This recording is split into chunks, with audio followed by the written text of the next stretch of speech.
आता दारूमुळे नाही सगळ्यात मोठा परिणाम कशावरती होतो, एक तर अवयव डॅमेज आणि हॉस्पिटलचा खर्च. त्याच्यावरती आपण नंतर बोलू एखादा मुद्दा. आता कोणतेही व्यसन असू द्या, दारू असू द्या, गुटखा असू द्या, तंबाखू असू द्या, मावा, मिसरी, काही असू द्या, ह्याचा परिणाम फार गंभीर आहे शरीरावरती.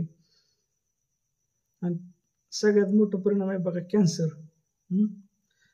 तर मी तुम्हाला सजेस्ट करतो, टाटा मेमोरियल मुंबईला जो दवाखाना आहे का नाही कॅन्सरवरती आहे बघा स्पेशल.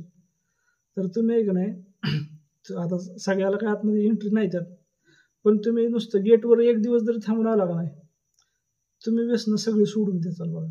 कारण असली भयान परिस्थिती आहे त्या कॅन्सरची. तर आता लोकांची प्रवृत्ती बघा. काही एक गोष्ट सांगतो मला.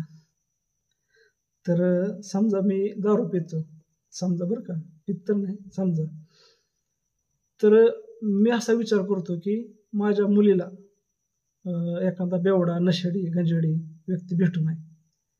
बघा, दारू पिणारा व्यक्ती जर असा विचार करत असेल तर तो काय म्हणतो, तो म्हणजे आपली मुलगी त्यासोबत कशी काय राहील.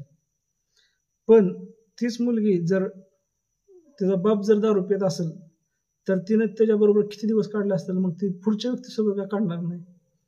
आणि जर तसं नसेल तर मग तिच्या बापानं सुद्धा दारू पिली नाही पाहिजे, तसा विचार करतोय. तर किंवा त्यांच्या नातेवाईक कोणीच तिथं दारू पिणार नसला पाहिजे, तसा तुम्ही त्यावेळेस विचार करा. आणि जर तसं असेल ना, तर सगळ्यालाच बहिणी आहेत, सगळ्यालाच नातेवाईक आहेत, तर सगळ्यांनी सोडली तर काय फरक पडतोय. आता बघा, दारू पिणाऱ्या मुलीवरती काय परिणाम होतात ते बघू आपण. सतत घरात चिडचिड, महिलेला मारहाण विनाकारण, बरोबर का, आरडाओरड, क्षुल्लक गोष्टींना चिडचिड करायची. आता